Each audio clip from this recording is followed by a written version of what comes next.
ကဲဒီနေ့ကတော့လေမနက်3 နာရီမှထပြီးတော့ဘိုက်စာလို့ရှိတဲ့မာလာထုတ်လေးကိုလေခောက်ဆွဲလေးနဲ့ပြုတ်စားမယ်ပေါ့နော်အဲ့မာလာအနှစ်ထုတ်လေးချွမ်းဝေဝမ်းလေးတည်တာမလာဘောအနှစ်ထုတ်ပါလေအရန်စားလို့ကောင်းတယ်ဘာရတာမှထက်ထက်စရာမလိုသေးတာသူ့တမျိုးလေးနဲ့လေအရသာရမ်းရှိတာညီမတို့က2ယောက်တည်းဆိုတော့လေအဲ့တဝက်ကိုတော့လေတဝက်ကိုပဲပြုတ်ပြီးတော့တဝက်ကိုတော့ရေခဲတိတာထဲမှာထည့်သိမ်းထားလိုက်တယ်အသားတော့မပါဘူးပေါ့နော်ဒါလေးပဲရှိတော့ဒီအရွက်လေးတွေဟာလေးအာလူးလေးပဲထည့်ပြီးတော့လှီးချုပ်ပြီးထည့်ထားလိုက်တော့တယ်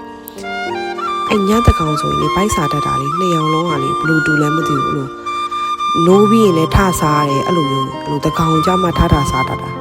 အဲ့လိုမျိုးကတော့မကောင်းဘူးပေါ့နော်ခန္ဓာကိုယ်အတွက်တော့ဒါပေမဲ့တစ်ခါတလေတော့စားဖြစ်ပါတယ်လို့ညီမခောက်ဆွဲအလုပ်ထုတ်ကိုလည်းလေအဲ့တရုတ်ဆိုင်မှာဝယ်လာတာလေ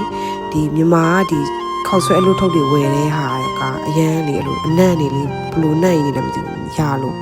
ဒီဟာလေးကမရအောင်အရန်လဲစားကောင်းပါတယ်ဗီဒီယိုလေးကိုဆုံးဖြတ်ကြည့်ပေးတဲ့အတွက်ကျေးဇူးတင်ပါတယ်ရှင်